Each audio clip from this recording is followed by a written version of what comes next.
tutorial is to show you how to draw a circle of certain radius or diameter and passing through 2 points.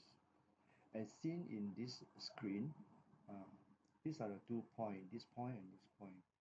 So the circle that is required to draw is of, let's say, diameter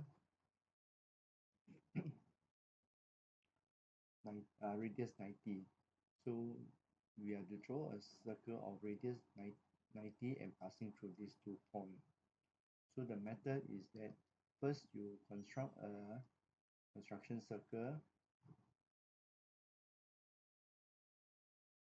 and draw the circle passing, taking this point as a center and draw a circle of radius 90. Similarly, draw another circle at the next point and at a radius of 90.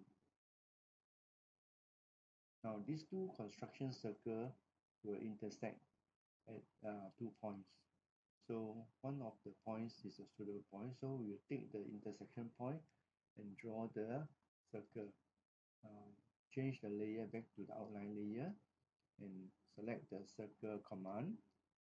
Now circle command will require you to pick a center. So I pick this point as a center and input the radius as 90. So now look at the screen, you can see that this circle uh, will pass through these 2 points. If I were to remove the construction line, this is a circle that passed through the 2 points. That is how you construct the circle of radius, certain radius, and passing through 2 points.